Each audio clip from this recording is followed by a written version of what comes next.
yes, we accept where we are. We accept that this is who I am. We love ourselves as we are. We also see our potential for greatness, and we continue to choose to show up in that potential.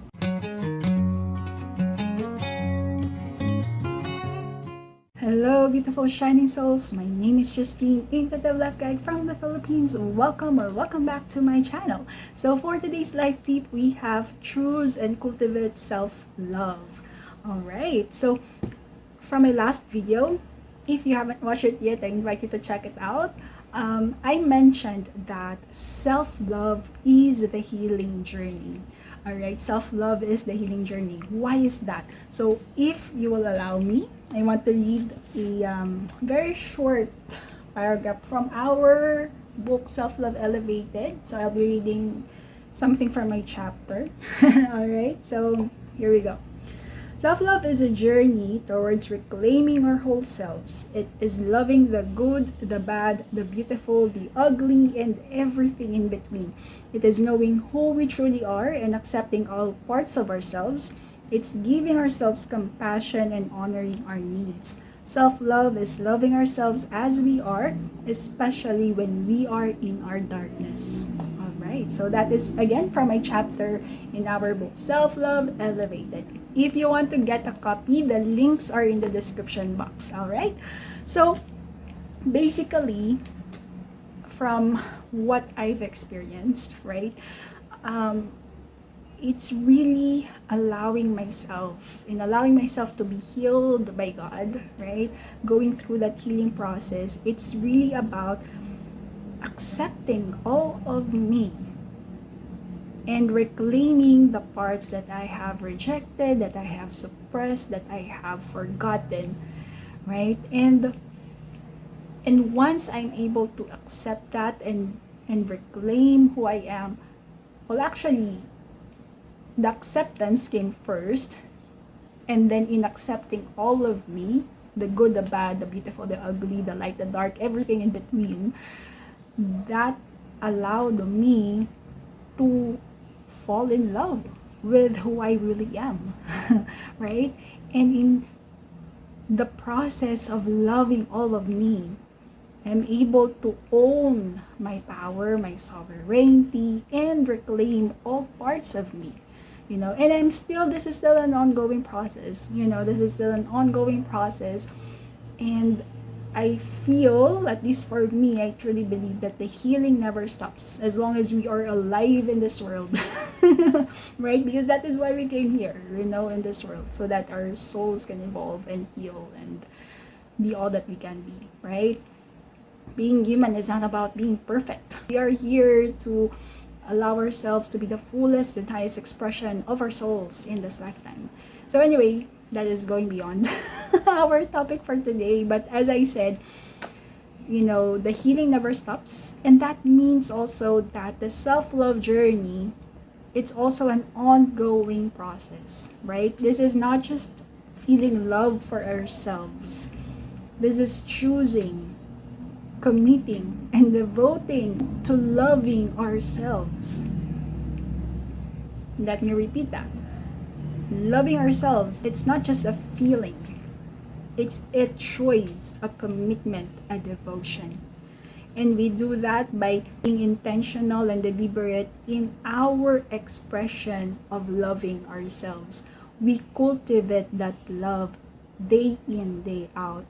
To help us make this more concrete, right? So just so we have an idea of, well, how can we cultivate that? What can we do?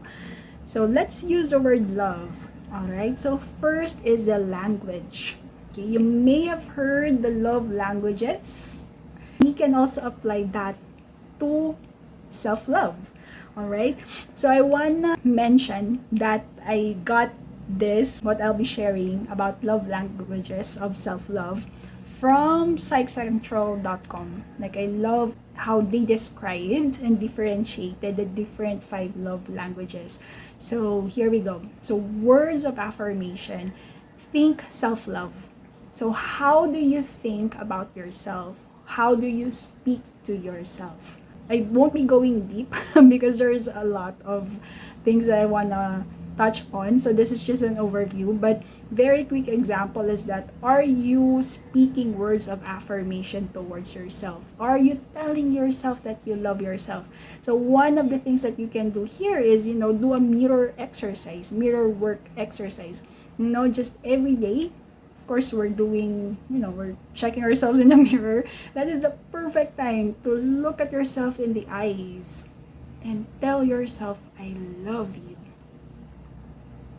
And when you say that, feel it as you're saying it, right? Giving that self-love, and also in receiving those words. All right? So, because if you practice this, just test it out for yourself, right? You will feel a difference as the giver of that love and as the receiver of that love. Okay? So, try it out. And you can also do the journaling, write yourself a love letter, right? And also check your internal scripts, right? Check your internal scripts. Are you saying words that give you life, that elevates you, that uplifts you? Or are you the first one to say those harming, deprecating words? Right? Okay, next is acts of service. Do self-love. So what can you do to show yourself that you love yourself? One very concrete example for this is that you are eating right. You are giving yourself the nourishment, right? The right nourishment so that you can be healthy, happy, well nourished, right? And also moving your body, right? Taking care of the sacred vessel that we have been given, right? And the next is receiving gifts. Absorb self-love. So how can we do this? Well, I think we're very familiar with this, like when you buy yourself something, treat yourself. Treating yourself to a good cup of coffee. I always say cup of coffee because I love coffee.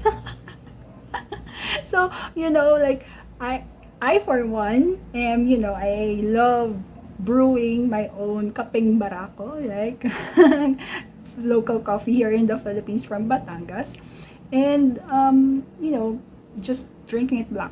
But once in a while, when I want to treat myself, give myself that extra boost of love, right? Like I allow myself to, okay, I will splurge a little, and treat myself to Starbucks or Coffee Bean or a local coffee shop, right?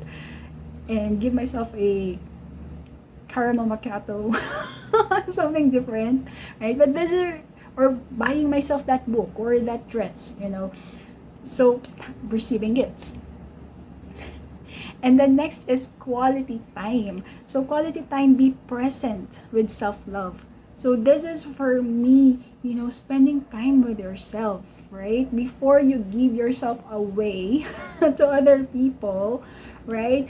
Give yourself that quality time by in meditation, or maybe when you're showering, you're really taking your time and giving yourself that undivided attention. You're really being present with your body, right? And then we have the physical touch. Feel self-love. So for me, the very simplest way for me as a Reiki practitioner is showing up in my practice energy healing through the healing touch of Reiki, right? And also another thing is, another alternative is going out and giving yourself or treating yourself to a massage. Or you don't even need to go out, you can give it to yourself, right? Like putting your hands on your heart center and just closing your eyes and imagining that as you're holding your chest center, you're pouring love to yourself, right?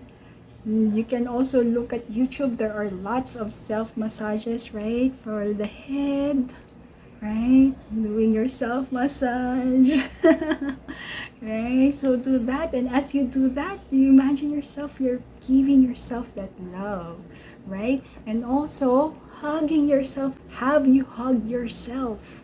Right? So do that. Right? So those again are the different love languages, right? So we have words of affirmation, think self-love, acts of service, do self-love, receiving gifts, absorb self-love, quality time, be present with self-love, and physical touch, feel self-love. So that is L. Now we move on to O, which is oneness. So oneness for me, it's about meditating and feeling your connection with God, with the divine, with life, and with your whole self, right? Because really, we are one with God. And I shared this from my previous video. For me, having a spiritual practice is really important because I learn how to love. I'm learning how to love myself by allowing God to show me how to love myself, right? Feeling God's love for me, right? He's loving me through my darkness, from my ups and downs, my highs and lows. And because He's able to do that, I'm also learning how to do that for myself, right? And so that is my invitation to you as well, really connect with that truth that we are one with God and we are also one with life, right? And seeing other people as mirrors, right? They are reflecting to us something about ourselves, right? Because we are also interconnected, right? We are one with all life. So this is two-way. So I would invite you, again, I won't go deeper, but I want to briefly share this with you that, when you are jealous or envious of someone, check in with yourself, because there could be something about that person, a quality of that person that is residing within you, right? Something that wants to come out of you. Like if you're jealous of someone who seem to be very charismatic, all right, and they're able to talk to other people without an ounce of shyness or being intimidated by other people, check in with yourself, because those qualities could be wanting to be expressed through you as well. All right? And on the flip side, if you are being judgmental of someone's negative qualities, right? Like for example, someone is rude and you're being triggered by that, I invite you also to check in with yourself and ask yourself, where am I being rude? Where am I seeing that qualities in myself? Because that is also a reflection of you. All right, you're being triggered because something recognizes that quality in another person. If not, then you won't be bothered, right? So there's something that wants to be communicated to you whenever we are feeling those things. That's why really connecting with all our emotions is very important, right? But again, I won't go deeper, but just to give you something to think about. And we have the golden rule. Think of the golden rule. Whatever you want to experience for yourself, that's how we treat other people as well. And whatever you don't want to be done to you, then don't do it to others, right? Again, very important for us to really be self-aware on how we are showing up in this world, right? All right. So that is O for oneness. Next is V for veneration. I've shared this again from a previous video. Please check it out. Because there are lots of amazing things shared there about healing. So anyway, veneration, because again, like we are both human and divine. So for me, veneration is really seeing the divine in us and treating ourselves with reverence, with deep respect, with honor, with awe, with delight, right? Because we see our true nature as a divine being. Human having a divine experience, divine beings having a human experience, right? And here, as a human, we have this physical body, we treat it as a sacred vessel, meaning that we take care of it, right? And we live our lives as if we are living in the miracle zone. Like everything is a miracle, everything is a blessing. Even those seemingly bad things, we try to see what could be the good in this, right? And in doing this, we are opening ourselves to our true nature. And that's how we also cultivate, oh, well, there's this divine being in me. Of course, I'm going to love myself, right? And allowing that to transform us from inside out, right? We really start within, and from that connection, our lives outside of ourselves will also be changed and transformed, right? So V for veneration. And one thing that I wanna quickly say about this is that I'm not saying that one kind of lifestyle is not good, or like this is not about any specific kind of lifestyle. I always believe that, you know, we each have our own path, and what is true for you may not be true for someone else. What will work for you may not work for someone else. And the only person who can really determine what is the right path for you is yourself. And that's why I go back to having that spiritual practice and really connecting with yourself and with God, the divine, with life, because that is how you will strengthen and cultivate your intuition and really allowing your inner guidance, your higher self, to guide you. All right? So there you go. V, veneration. And last, we have E for equanimity. Okay, so equanimity, one of the greatest gifts that I received from attending the Vipassana 10-day meditation, silent meditation retreat is learning how to be the observer of myself. Meaning that, you know, there's a balance, a temperance within me, that whether I am encountering something good or bad, something that brings me joy or something that brings me suffering, something that is worth celebrating, or something that is more like bringing me misery, like I'm able to ride those waves of highs and lows, right? And showing up with a balanced reaction, right? Mental balance, even-mindedness, very chill and relaxed and peaceful. Really tuning in and accessing that inner peace within. All right? And this is from psychologytoday.com. So it says, there's an article there that says, you know, that research has shown that there are at least four attributes that you can invoke that serves to reduce the activity in your amygdaloid nuclei, meaning that you're not just reacting right away. You're able to pause and reflect and respond from a more calm space, right? This is the equanimity and calm. So first is the gratitude, then forgiveness, acceptance, and hope. All right? So meaning that in practicing equanimity, we become more grateful, right? We look at what can we be thankful for in ourselves. And then there's the forgiveness factor, really looking ourselves, seeing ourselves in our highs and lows, in our good or bad, the beautiful and the ugly, and the things that we have thought and believed to be our worst of the worst, we are able to forgive them. Our mistakes, the things that we failed to do or not to do, our not so good qualities, like we are able to forgive ourselves and hold ourselves with tenderness and compassion. And then there's the acceptance, again, seeing ourselves for who we truly are without judging ourselves or labeling ourselves as good or bad, right? It's really embracing the totality of who we are.